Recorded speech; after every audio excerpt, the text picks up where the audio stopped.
ಮಾಘ ಮಾಸ ಕೃಷ್ಣ ಪಕ್ಷದ ಚತುರ್ದಶಿ ದಿನದಂದು ಆಚರಿಸುವ ಹಬ್ಬವೇ ಶಿವರಾತ್ರಿ. ಅಜ್ಞಾನವನ್ನು ಕಳೆದು ಸುಜ್ಞಾನವನ್ನು ಬೆಳಗಿಸು ಎಂದು ಶಿವನನ್ನು ಬೇಡುವ ಶುಭ ದಿನವೇ ಶಿವರಾತ್ರಿ. ನಮಸ್ಕಾರ ಸ್ನೇಹಿತರೆ, ನಾನು Nandini. Welcome to my YouTube channel.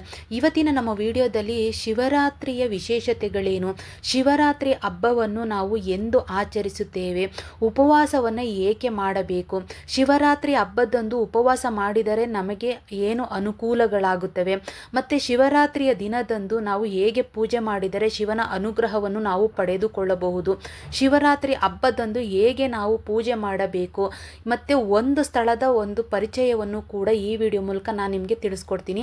ವಿಡಿಯೋನ ಎಲ್ಲೂ ಸ್ಕಿಪ್ ಮಾಡಬೇಡಿ, ಲೈಕ್ ಕೊಟ್ಟು ಸಬ್ಸ್ಕ್ರೈಬ್ ಆಗೋದನ್ನ ಮರಿಬೇಡಿ. ಶಿವರಾತ್ರಿಯಂದು ಶಿವನಿಗೆ ದೇಶಾದ್ಯಂತ ಬಹುತೇಕ ಎಲ್ಲ ಭಾಗಗಳಲ್ಲಿಯೂ ಆಚರಿಸುವ ಹಬ್ಬ ಶಿವರಾತ್ರಿ ಹಬ್ಬ. ಮಾಘ ಮಾಸ ಕೃಷ್ಣ ಪಕ್ಷದ ಚತುರ್ದಶಿಯಂದು ಈ ಹಬ್ಬವನ್ನು ಆಚರಿಸಲಾಗುತ್ತದೆ. ಸಾಮಾನ್ಯವಾಗಿ ಫೆಬ್ರವರಿ ಮಾರ್ಚ್ ತಿಂಗಳಲ್ಲಿ ಶಿವರಾತ್ರಿ ಹಬ್ಬವನ್ನು ಆಚರಿಸಲಾಗುತ್ತದೆ. ಪುರಾಣಗಳ ಪ್ರಕಾರ ಶಿವಪಾರ್ವತಿಯರ ವಿವಾಹ ಮಹೋತ್ಸವ ದಿನವೇ ಶಿವರಾತ್ರಿ ಎಂದು ಹೇಳಲಾಗುತ್ತದೆ. ಹಿಮವಂತನ ಮಗಳು ಪಾರ್ವತೀ ದೇವಿ ಮಾಘ ಮಾಸ ಕೃಷ್ಣ ಪಕ್ಷದ ಚತುರ್ದಶಿ ಈ ವಿಶೇಷವಾದ ದಿನದಂದು ರಾತ್ರಿವಿಡೀ ಶಿವನಾಮವನ್ನು ಪಠಿಸಿ ತಪಸ್ಸು ಮಾಡಿ ಶಿವನನ್ನು ಮೆಚ್ಚಿಸಿ ವಿವಾಹವಾದಳೆಂಬುದು ಪ್ರತೀತಿ ಇದೆ. ಆದ್ದರಿಂದ ಶಿವರಾತ್ರಿಯನ್ನು ಆಚರಿಸಲಾಗುತ್ತದೆ ಎಂದು ಹೇಳಲಾಗುತ್ತೆ. ಶಿವಪುರಾಣದ ಪ್ರಕಾರ ದೇವರುಗಳು ಮತ್ತು ಅಸುರರ ನಡುವೆ ಸಮುದ್ರ ಮಂಥನ ನಡೆಯುವಾಗ ವಿಷ ಉದ್ಭವವಾಗುತ್ತದೆ. ಅದನ್ನು ಶಿವ ಕುಡಿದು ವಿಷ ಗಂಟಲಿನಿಂದ ಹೊಟ್ಟೆಯಲ್ಲಿ ಹೋಗದಂತೆ ಪಾರ್ವತಿ ಇಡೀ ರಾತ್ರಿ ಅದನ್ನು ತಡೆಯುತ್ತಾಳೆ. ಹಾಗಾಗಿ ಈ ಶಿವರಾತ್ರಿಯ ದಿನದಂದು ನಾವು ರಾತ್ರಿಯೆಲ್ಲ ಭಕ್ತಾದಿಗಳು ಇಡೀ ರಾತ್ರಿ ಶಿವನನ್ನು ಭಜಿಸುತ್ತಾರೆ ಎಂದು ಹೇಳುತ್ತಾರೆ. ಆ ದಿನವೇ ಶಿವರಾತ್ರಿ ಎಂದು ಹೇಳಲಾಗುತ್ತದೆ. ಶಿವಪುರಾಣದಲ್ಲಿ ಹೇಳಿರುವಂತೆ ಬ್ರಹ್ಮ ಮತ್ತು ವಿಷ್ಣು ಇಬ್ಬರಲ್ಲಿ ಯಾರು ಶ್ರೇಷ್ಠರು ಎಂಬ ವಿಷಯಕ್ಕೆ ವಾಗ್ವಾದ ನಡೆಯುತ್ತೆ. ಶಿವನಲ್ಲಿಗೆ ಬಂದು ಕೇಳಿದಾಗ ಶಿವನು ಅಗ್ನಿಕಂಬದ ರೂಪದಲ್ಲಿ ನಿಂತು ತನ್ನ ಮೂಲವನ್ನು ಮೊದಲು ಯಾರು ಕಂಡು ಹಿಡಿಯುತ್ತಾರೋ ಅವರು ಶ್ರೇಷ್ಠರು ಎಂದು ಸೂಚಿಸುತ್ತಾರೆ. ಎಷ್ಟೇ ವರ್ಷಗಳು ಕಳೆದರೂ ಕೂಡ ಬ್ರಹ್ಮ ವಿಷ್ಣು ಶಿವನ ಮೂಲವನ್ನು ಕಂಡುಹಿಡಿಯಕ್ಕೆ ಸಾಧ್ಯವಾಗುವುದಿಲ್ಲ. ಅಗ್ನಿಕಂಬದ ರೂಪದಲ್ಲಿದ್ದ ಶಿವನ ರೂಪವನ್ನು ತಳೆದ ದಿನವೇ ಶಿವರಾತ್ರಿ ಎಂದು ಹೇಳಲಾಗುತ್ತದೆ. ಪುರಾಣಗಳ ಪ್ರಕಾರ ಬೇಡನೊಬ್ಬ ಕಾಡಿನಲ್ಲಿ ಬೇಟೆಗಾಗಿ ತೆರಳಿದ್ದ. ದಿನವಿಡೀ ಅಲೆದರೂ ಕೂಡ ಬೇಟೆ ಸಿಗಲಿಲ್ಲ. ಬೇಟೆಯನ್ನು ಅರಸಿ ಹೊರಟ ಅವನು ದಾರಿ ತಪ್ಪಿ ಕಾಡಿನಲ್ಲಿ ಅಲೆಯತೊಡಗಿದ. ಸಂಜೆಯಾಗಿತ್ತು. ಕ್ರೂರ ಪ್ರಾಣಿಗಳನ್ನು ಕಂಡ ಬೇಡ ಭಯಗ್ರಸ್ತನಾಗಿ ಮರವೇರಿ ಕುಳಿತುಕೊಳ್ಳುತ್ತಾನೆ. ಮನದಲ್ಲೇ ಶಿವನನ್ನ ಧ್ಯಾನಿಸುತ್ತಾ ಮರದ ಎಲೆಗಳನ್ನು ಕಿತ್ತು ಕೆಳಗಡೆ ಹಾಕತೊಡಗಿದ. ಆ ಎಲೆಗಳೆಲ್ಲ ಅವನಿಗರಿವಿಲ್ಲದಂತೆಯೇ ಅದು ಬಿಲ್ವ ಮರವಾಗಿತ್ತು. ಹಾಗೆಯೇ ಮರದ ಕೆಳಗಡೆ ಇರುವ ಶಿವಲಿಂಗದ ಮೇಲೆ ಆ ಎಲೆಗಳೆಲ್ಲ ಬೀಳತೊಡಗಿತು. ಸಾಕ್ಷಾತ್ ಶಿವನೇ ಆ ಬೇಡನನ್ನು ಅಭಯವನ್ನು ನೀಡಿ ರಕ್ಷಿಸಿದ ದಿನವೇ ಶಿವರಾತ್ರಿ ಎಂದು ಹೇಳಲಾಗುತ್ತದೆ. ಸಾಮಾನ್ಯವಾಗಿ ಶಿವರಾತ್ರಿಯ ದಿನದಂದು ಇಡೀ ದಿನ ಉಪವಾಸ ಜಾಗರಣೆಗಳನ್ನು ಮಾಡಿ ಶಿವಪೂಜೆಯನ್ನು ಮಾಡಲಾಗುತ್ತದೆ. ಕೆಲವು ಕಡೆ ತಂಬಿಟ್ಟನ್ನು ಇಟ್ಟು ಶಿವನಿಗೆ ಪೂಜಿಸಲಾಗುತ್ತದೆ.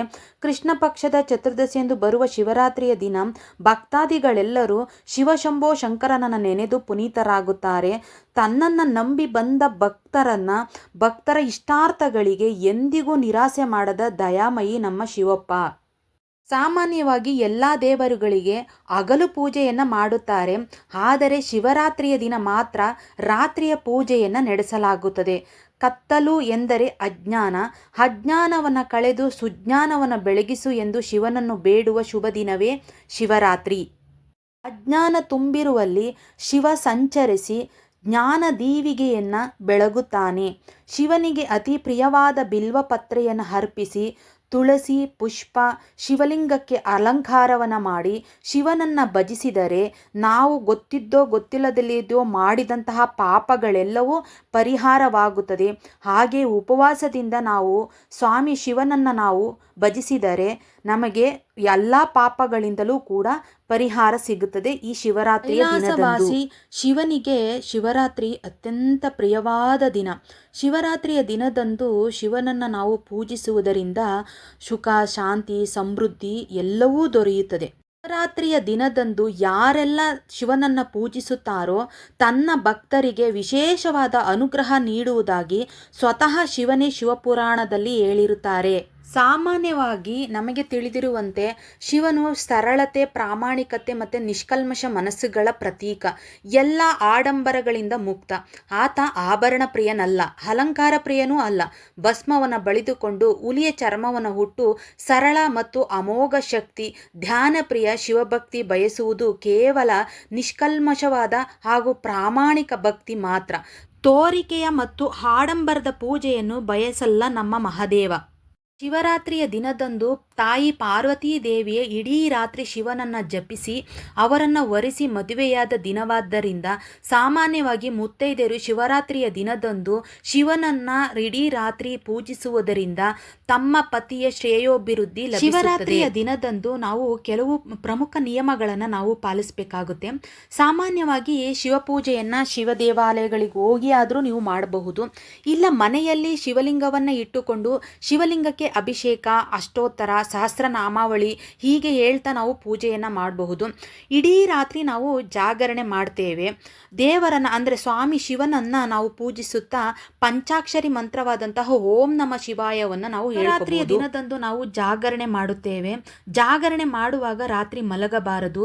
ಶಿವ ಧ್ಯಾನದಲ್ಲಿ ನಾವು ಮಗ್ನರಾಗಿರಬೇಕು. ಯಾವುದೇ ಥರದ ಸಿನಿಮಾ ಮಂದಿರಕ್ಕೆ ಹೋಗಬಾರ್ದು ಮತ್ತು ಸಿನಿಮಾ ಹಾಡುಗಳನ್ನಾಗಲಿ ಸಿನಿಮಾ ಆಗಲಿ ನೋಡಬಾರ್ದು.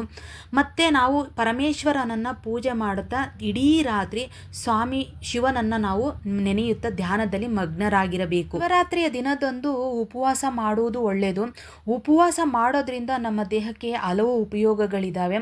ಯಾರೆಲ್ಲ ಆರೋಗ್ಯದ ಸಮಸ್ಯೆ ಇದ್ದು BP, ಶುಗರು, ಬೇರೆ ಥರದ ಆರೋಗ್ಯ ಸಮಸ್ಯೆ ಇದ್ದು ಅವರು ರೆಗ್ಯುಲರ್ ಆಗಿ ಮಾತ್ರೆ ಏನಾದರೂ ತಗೋತಾ ಇದ್ದರೆ ಅಂಥವರು ಉಪವಾಸ ಮಾಡೋದು ಬೇಡ.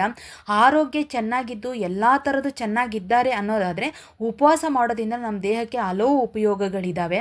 ಉಪವಾಸ ಮಾಡೋದ್ರಿಂದ ನಮಗೆ ದೀರ್ಘಾಯುಷ್ಯ ದೊರಕುತ್ತದೆ ಮತ್ತು ನಮ್ಮಲ್ಲಿರುವಂತಹ ಕೊಬ್ಬಿನ ಅಂಶ ಕ್ರಮೇಣ ಕಡಿಮೆಯಾಗುತ್ತಾ ಹೋಗುತ್ತದೆ. ವಾರದಲ್ಲಿ ಒಮ್ಮೆಯಾದರೂ ಉಪವಾಸ ಇರಬೇಕು. ನಾವು ವಾರದಲ್ಲಿ ಒಮ್ಮೆಯಾದರೂ ಉಪವಾಸ ಇರೋಕ್ಕಾಗೋದಿಲ್ಲ. ಅಟ್ಲೀಸ್ಟ್ ವರ್ಷದಲ್ಲಿ ಒಂದು ಬಾರಿ ಶಿವರಾತ್ರಿಯ ದಿನದಂದಾದರೂ ನಾವು ಉಪವಾಸ ಮಾಡಿ ಸ್ವಾಮಿ ಶಿವನ ಅನುಗ್ರಹಕ್ಕೆ ಪಾತ್ರರಾಗೋಣ. ಸಾಮಾನ್ಯವಾಗಿ ಉಪವಾಸ ಮಾಡುವಾಗ ನೀರನ್ನು ಕುಡಿಬಹುದು. ಯಾವುದೇ ಆಹಾರವನ್ನು, ಬೇಯಿಸಿದ ಆಹಾರವನ್ನು ತಿನ್ನಬಾರ್ದು. ಕೆಲವು ಕಡೆ ಹಾಲು, ಹಣ್ಣು ಹೀಗೆ ಲಘುವಾಗಿ ಆಹಾರವನ್ನು ತೆಗೆದುಕೊಂಡು ಉಪವಾಸ ಮಾಡ್ತಾರೆ. ಆದರೆ ಉಪವಾಸ ಮಾಡುವಾಗ ನೀರನ್ನಷ್ಟೇ ಕುಡಿಬೇಕು. ಬೇಯಿಸಿದ ಯಾವುದೇ ಆಹಾರವನ್ನು ತಿನ್ನದೆ ನಾವು ಉಪವಾಸ ಮಾಡೋದ್ರಿಂದ ನಮ್ಮ ದೇಹದಲ್ಲಿ ಚಯಾಪಚಯ ಕ್ರಿಯೆ ಉತ್ತಮಗೊಳ್ಳುತ್ತದೆ. ಇನ್ನು ವೈಜ್ಞಾನಿಕವಾಗಿ ಹೇಳುವುದಾದರೆ ಸೂರ್ಯ ಚಂದ್ರರ ಚಲನೆಯಿಂದಾಗಿ ಎಲ್ಲ ಕಾಲಗಳಲ್ಲಿಯೂ ವ್ಯತ್ಯಾಸವಾಗುತ್ತಾ ಹೋಗುತ್ತದೆ. ಆ ವ್ಯತ್ಯಾಸಕ್ಕೆ ತಕ್ಕಂತೆ ನಮ್ಮ ದೇಹ ಕೂಡ ಹೊಂದಿಕೊಳ್ಳಬೇಕು. ಶಿವರಾತ್ರಿಯ ನಂತರ ಚಳಿಗಾಲ ಮುಗಿದು ಬೇಸಿಗೆಯ ಕಾಲ ಪ್ರಾರಂಭವಾಗುತ್ತದೆ. ಮುದುಡಿದಂತಹ ನಮ್ಮ ದೇಹ ಚಳಿಗಾಲದಲ್ಲಿ ಬೇಸಿಗೆ ಪ್ರಾರಂಭವಾದಾಗ ನಮ್ಮ ದೇಹಕ್ಕೆ ನವಚೈತನ್ಯವನ್ನು ತುಂಬುತ್ತದೆ. ಶಿವರಾತ್ರಿಯ ದಿನದಂದು ಎಲ್ಲ ದೇವಸ್ಥಾನಗಳಲ್ಲಿ ಶಿವನಿಗೆ ವಿಶೇಷವಾದ ಪೂಜೆ ಪುನಸ್ಕಾರವನ್ನು ನೆರವೇರಿಸಲಾಗುತ್ತದೆ.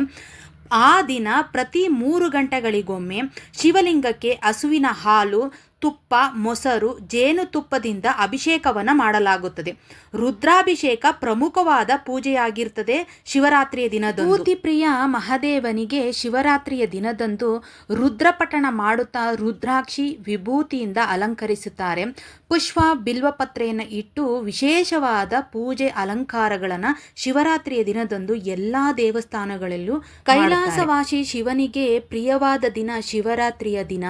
ಈ ದಿನ ನಾವು ಉಪವಾಸವಿದ್ದು ಜಾಗರಣೆಯಿಂದ ಇದ್ದು ಸ್ವಾಮಿ ಶಿವನಿಗೆ ಪೂಜೆ ಮಾಡುವುದರಿಂದ ನಮ್ಮ ಪಾಪಗಳೆಲ್ಲ ಕಳೆದು ಹೋಗಿ ಸುಖ, ಶಾಂತಿ, ನೆಮ್ಮದಿ ಎಲ್ಲವೂ ನಮಗೆ ದೊರಕುತ್ತದೆ. ಇಲ್ಲಿಯವರೆಗೂ ನಾನು ಶಿವರಾತ್ರಿಯ ವಿಶೇಷತೆಗಳೇನು, ಶಿವನನ್ನು ಶಿವರಾತ್ರಿಯ ದಿನದಂದು ನಾವು ಹೇಗೆ ಪೂಜಿಸಬೇಕು, ಯಾವ ರೀತಿ ಪೂಜಿಸಿದರೆ ನಮಗೆ ಶಿವನ ಅನುಗ್ರಹ ದೊರಕುತ್ತದೆ ಅಂತ ಇಲ್ಲಿವರೆಗೂ ನಾನು ತಿಳಿಸ್ಕೊಟ್ಟೆ ಸ್ನೇಹಿತರೆ.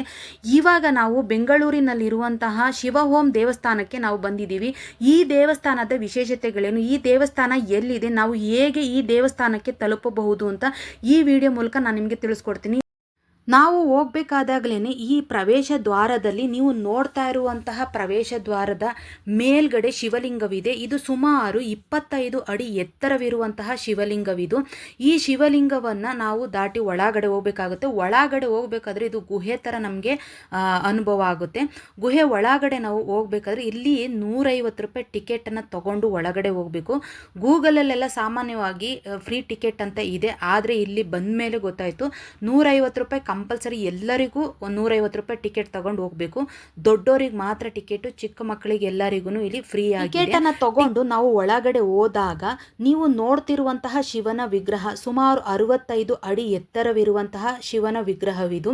ಶಿವನು ತಪೋಮಗ್ನನಾಗಿ ಅಂದರೆ ಧ್ಯಾನ ಮಗ್ನನಾಗಿ ಕುಳಿತಿರುವ ಭಂಗಿಯಲ್ಲಿ ಇರುವಂತಹ ವಿಗ್ರಹ. ಹುಲಿಯ ಚರ್ಮದ ಮೇಲೆ ಕುಳಿತಿರುವಂತಹ ಶಿವನು ಒಂದು ಕೈಯಲ್ಲಿ ಡಮರುಗ, ಒಂದು ಕೈಯಲ್ಲಿ ತ್ರಿಶೂಲ, ಜಡೆಯಲ್ಲಿ ಗಂಗೆಯು ಹರಿಯುತ್ತಿರುವಂತಹ ವಿಗ್ರಹವಿದು.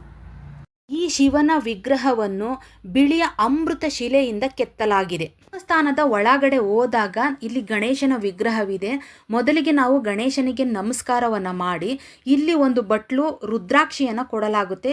ಇಲ್ಲಿ ರುದ್ರಾಕ್ಷಿಯನ್ನು ನಾವು ತಗೊಂಡು ಅಂದರೆ 150 ರೂಪಾಯಿ ಟಿಕೆಟ್ ತೋರಿಸಿದ್ರೆ ಇವರು ಆ ಬಟ್ಲು ರುದ್ರಾಕ್ಷಿಯನ್ನು ಕೊಡ್ತಾರೆ.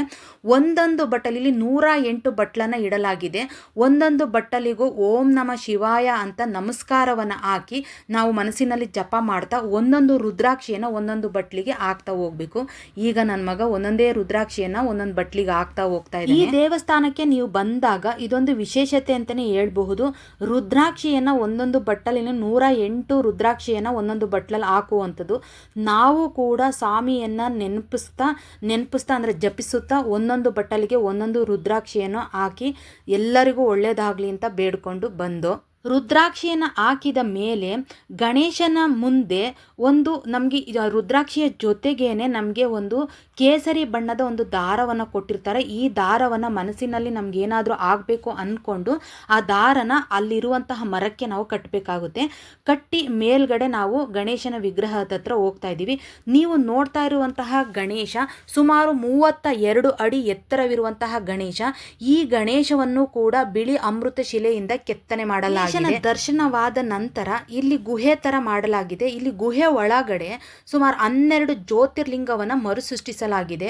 12 ಜ್ಯೋತಿರ್ಲಿಂಗವನ್ನು ನಾವು ಹೋಗಿ ದರ್ಶನ ಪಡೆಯಕ್ಕಾಗದಲ್ಲೇ ಇದ್ದಾಗ ಈ ಜಾಗದಲ್ಲಿ 12 ಜ್ಯೋತಿರ್ಲಿಂಗವನ್ನು ನಾವು ದರ್ಶನವನ್ನು ಮಾಡಿ ಶಿವನ ಅನುಗ್ರಹವನ್ನು ಪಡಿಬಹುದು ಅಂತ ನೀವು ನೋಡ್ತಾ ಇರ್ಬೋದು. ನಾವು ಒಳಗಡೆ ಹೋಗ್ತಾ ಇದ್ದೀವಿ. ಮೊದಲನೇದಾಗಿ ಈಗ ಹರಿದ್ವಾರ ಇಲ್ಲಿ ಸ್ವಾಮಿಯನ್ನು ಇಲ್ಲಿ ಶಿವಲಿಂಗವನ್ನು ಪ್ರತಿಷ್ಠಾಪನೆಯನ್ನು ಮಾಡಲಾಗಿದೆ. ಹಾಗೆ ರಿಷಿಕೇಶ್ ಅಂತ ಬರೆದಿದೆ. ಒಂದೊಂದು ಶಿವಲಿಂಗದ ಹೆಸರನ್ನು ಇಲ್ಲಿ ಬರೆದು ಒಂದೊಂದು ಶಿವಲಿಂಗವನ್ನು ನಮಗೆ ದರ್ಶನವನ್ನು ಮಾಡಲಾಗುತ್ತದೆ. ಹಾಗೆ ನಾವು ಒಳಗಡೆ ಹೋಗ್ತಾ ಇದ್ರೆ ತುಂಬ ಅದ್ಭುತವಾಗಿ ಪ್ರತಿಯೊಂದು ಶಿವಲಿಂಗವನ್ನು ನೋಡಿ ನಾವು ಕಣ್ತುಂಬಿಸ್ಕೋಬಹುದು. ಹಾಗೆ ಇಲ್ಲಿ ನೀವು ನೋಡ್ತಾ ಇರ್ಬೋದು ಓಂ ನಮಃ ಶಿವಾಯ ಅಂತ ಒಂದೊಂದು ಸಲ ಹೇಳಿದಾಗ್ಲೂ ಒಂದೊಂದು ಶಿವಲಿಂಗದ ಮೇಲೆ ಒಂದೊಂದು ಲೈಟ್ ಆನ್ ಆಗ್ತಾ ಹೋಗುತ್ತೆ. ಇದಂತೂ ತುಂಬಾ ಅದ್ಭುತವಾಗಿತ್ತು ನೋಡೋದಕ್ಕೆ. ಒಂದು ಗುಹೆ ಒಳಗಡೆ ಹೋದರೆ ನಮಗೆ ಟೈಮ್ ಹೋಗೋದೇ ಗೊತ್ತಾಗೋದಿಲ್ಲ, ಅಷ್ಟು ಅದ್ಭುತವಾಗಿ ಇಲ್ಲಿ ಮರುಸೃಷ್ಟಿಯನ್ನು ಮಾಡಲಾಗಿದೆ. 12 ಜ್ಯೋತಿರ್ಲಿಂಗವನ್ನು ನಾವು ದರ್ಶನ ಮಾಡಿ ಆಚೆ ಬಂದರೆ ಈ ಶಿವಲಿಂಗವನ್ನು ನೀವು ನೋಡಬಹುದು. ಇಲ್ಲಿ ನಮ್ಮ ಕೈಯಾರೆ ಹಾಲಿನ ಅಭಿಷೇಕವನ್ನು ಮಾಡಬಹುದು. ಹಾಲಿನ ಅಭಿಷೇಕ ಮಾಡೋದಕ್ಕೆ ಇದಕ್ಕೆ ಸಪ್ರೇಟಾಗಿ ಟಿಕೆಟನ್ನು ತಗೊಂಡು ನಾವು ಹಾಲಿನ ಅಭಿಷೇಕವನ್ನು ಮಾಡ್ಬೋದು. ಈ ಶಿವಲಿಂಗದ ಪಕ್ಕದಲ್ಲಿಯೇ ನೀವು ನೋಡ್ತಾ ಇರ್ಬೋದು ಒಂದು ದೊಡ್ಡ ಡಮರುಗವನ್ನು ಇಟ್ಟಿದ್ದಾರೆ. ಇದು ಡಮರುಗದ ಜೊತೆಗೆ ಇದು ಉಂಡಿಯಾಗಿ ಮಾಡಿದ್ದಾರೆ. ಇದು ನೋಡೋದಕ್ಕೆ ಡಮರುಗ ಥರನೇ ಇದೆ, ಆದರೆ ಇದು ಉಂಡಿ. ಇದರ ಪಕ್ಕದಲ್ಲಿ ಇನ್ನೊಂದು ಶಿವಲಿಂಗ ತುಂಬ ಅದ್ಭುತವಾಗಿ ಅಲಂಕಾರ ಭರಿತವಾಗಿ ಸ್ವಾಮಿಯನ್ನು ನಾವು ದರ್ಶನವನ್ನು ಮಾಡಿದ್ವಿ. ದೇವಸ್ಥಾನದಲ್ಲಿ ಇನ್ನೊಂದು ವಿಶೇಷತೆ ಏನಂದರೆ ಲೆಟರ್ ಟು ಗಾಡ್ ಅಂತ ಒಂದು ಲೆಟರನ್ನು ಇಟ್ಟಿರ್ತಾರೆ. ನಾವು ಸ್ವಾಮಿಗೆ ಅಂದರೆ ಶಿವನಿಗೆ ಏನನ್ನು ನಾವು ತಲುಪಿಸ್ಬೇಕು, ಮನಸ್ಸಿನಲ್ಲಿ ನಮ್ಮ ಏನು ಪ್ರಾರ್ಥನೆಗಳಿದಾವೋ, ನಮ್ಮ ಮನಸ್ಸಿನಲ್ಲಿ ಏನಾಗಬೇಕು ಬೇಕಿರ್ತದೋ ಅದನ್ನ ಈ ಲೆಟರಲ್ಲಿ ಬರೆದು ಈ ಅಗ್ನಿಕುಂಡದಲ್ಲಿ ನಾವು ಶಿವನನ್ನ ನೆನಪಿಸುತ್ತಾ ಈ ಅಗ್ನಿಕುಂಡಕ್ಕೆ ನಾವು ಹಾಕಬೇಕಾಗುತ್ತೆ. ಅದು ಶಿವನಿಗೆ ತಲುಪುತ್ತೆ. ಇಲ್ಲಿ ತುಂಬಾನೇ ಇದು ವಿಶೇಷತೆ ಅಂತ ಅನ್ನಿಸ್ತು. ಹಾಗೆ ನನ್ನ ಮಗನೂ ಕೂಡ ದೇವರನ್ನ ನೆನಪಿಸುತ್ತಾ ಅವನ ಮನಸ್ಸಿಗೆ ಏನು ಅನಿಸುತ್ತೋ ಅದನ್ನು ಆ ಲೆಟರಲ್ಲಿ ಬರೆದು ಈ ಅಗ್ನಿಕುಂಡಕ್ಕೆ ಇದನ್ನು ಹಾಕಿದ. ಹಾಗೆ ಇಲ್ಲಿ ನಮಗೆ ಒಂದು ಗಂಧದ ಕಡ್ಡಿಯನ್ನು ಕೊಡ್ತಾರೆ. ಈ ಗಂಧದ ಕಡ್ಡಿಯನ್ನು ನಾವು ಇಲ್ಲಿ ಹಚ್ಚುತ್ತಾ ಇಲ್ಲಿ ದೀಪದಲ್ಲಿ ಹಚ್ಕೊಂಡು ದೇವರ ಮುಂದೆ ಹೋಗಿ, ಅಂದರೆ ಶಿವನ ಮುಂದೆ ಏನು ವಿಗ್ರಹವಿದೆಯೋ ಶಿವನ ಮುಂದೆ ಹೋಗಿ ನಾವು ಅದನ್ನು ಬೆಳಗಿಸ್ಬೋದು. ಶಿವನ ವಿಡಿಯೋವನ್ನು ಮಾಡಬೇಕಾದ್ರೆ ಶಿವನ ತಲೆಯ ಮೇಲೆ 2 ಪಕ್ಷಿಗಳು ಕುಳಿತಿದ್ದಾವೆ. ಬೇಸಿಗೆ ಆಗಿರೋದ್ರಿಂದ ಅವು ದಾಹವಾಗಿ ಶಿವನ ತಲೆಯ ಮೇಲೆ ಬೀಳ್ತಿರುವಂಥ ನೀರನ್ನು ಅವು ಕುಡಿತಾ ಇದ್ದೋ, ಅದನ್ನು ನಾನು ಈ ವಿಡಿಯೋದಲ್ಲಿ ಕ್ಯಾಪ್ಚರ್ಡ್ ಮಾಡಿದೆ. ಇದು ತುಂಬಾ ವಿಶೇಷತೆ ಅಂತ. ಸಾಮಾನ್ಯವಾಗಿ ಬೇಸಿಗೆ ಕಾಲದಲ್ಲಿ ಪಕ್ಷಿಗಳಿಗೆ ನೀರು ಸಿಗೋದು ತುಂಬಾ ಕಮ್ಮಿ. ಹಾಗಾಗಿ ಈ ವಿಡಿಯೋ ಯಾರೆಲ್ಲ ನೋಡ್ತಾ ಇದ್ದೀರಿ, ದಯವಿಟ್ಟು ನಿಮ್ಮ ಟೆರೆಸ್ ಮೇಲೆ, ಮನೆಯ ಅಕ್ಕಪಕ್ಕದಲ್ಲಿ ಒಂದು ಬಟ್ಲು ಪ್ಲಾಸ್ಟಿಕ್ ಬೌಲಲ್ಲಿ ನೀರನ್ನು ಇಟ್ಟರೆ ಪಕ್ಷಿಗಳು ನೀರು ಕುಡಿದು ಹೋಗ್ತವೆ. ಈ ದೇವಸ್ಥಾನ ಇರುವಂಥದ್ದು ಹಳೆ ಏರ್ಪೋರ್ಟ್ ರೋಡು ಮುರುಗೇಶ್ ಪಾಳ್ಯದಲ್ಲಿ ಈ ದೇವಸ್ಥಾನವಿದೆ. ಈ ದೇವಸ್ಥಾನಕ್ಕೆ ನೀವು ಬರುವುದಾದರೆ ಮೆಜೆಸ್ಟಿಕ್ಕಿಂದ ಇಂದ್ರಾನಗರಕ್ಕೆ ಮೆಟ್ರೋ ಸ್ಟೇಷನ್ಗೆ ಬರಬೇಕು. ಮೆಟ್ರೋ ಇಂದ ಇಲ್ಲಿಗೆ ನೀವು ಕ್ಯಾಬ್ ಅಥವಾ ಆಟೋ ಮಾಡಿಕೊಂಡು ಈ ದೇವಸ್ಥಾನವನ್ನು ತಲುಪಬಹುದು. ಈ ದೇವಸ್ಥಾನ ಸುಮಾರು 1995ರಲ್ಲಿ ಕಟ್ಟಿರುವಂತಹ ದೇವಸ್ಥಾನವಿದು. ಶಿವ ದೇವಸ್ಥಾನ ಅಂತ ಇದ್ದಂತಹ ಹೆಸರನ್ನ 2016ರಲ್ಲಿ ಶಿವ ಹೋಮ್ ಶಿವ ದೇವಾಲಯ ಅಂತ ಮರುನಾಮಕರಣ ಮಾಡಲಾಗಿದೆ. ಶಿವರಾತ್ರಿಯ ದಿನದಂದು ಯಾರೆಲ್ಲ ಶಿವನನ್ನು ಭಜಿಸುತ್ತಾ ಪೂಜಿಸುತ್ತಾರೋ ಪ್ರತಿಯೊಂದು ಚರಾಚರ ಪ್ರಾಣಿ ಪಕ್ಷಿಗಳಿಗೂ ಶಿವನ ಅನುಗ್ರಹ ಸಿಗಲಿ ಅಂತ ಪ್ರಾರ್ಥಿಸುತ್ತಾ ಈ ವಿಡಿಯೋನ ನಾನು ಮುಗಿಸ್ತಾ ಇದ್ದೀನಿ. ಈ ವಿಡಿಯೋ ಎಲ್ಲರಿಗೂ ಇಷ್ಟ ಆಯಿತು ಅಂತ ಅನ್ಕೋತೀನಿ. ಯಾರಿಗೆಲ್ಲ ಈ ವಿಡಿಯೋ ಇಷ್ಟ ಆಯಿತು ದಯವಿಟ್ಟು ಲೈಕ್ ಕೊಡಿ, ಹಾಗೆ ಓಂ ನಮಃ ಶಿವಾಯ ಅಂತ ಕಮೆಂಟ್ಸ್ ಮಾಡಿ. ಮುಂದಿನ ವಿಡಿಯೋದೊಂದಿಗೆ ನಿಮ್ಮೊಂದಿಗೆ ಬರ್ತೀನಿ.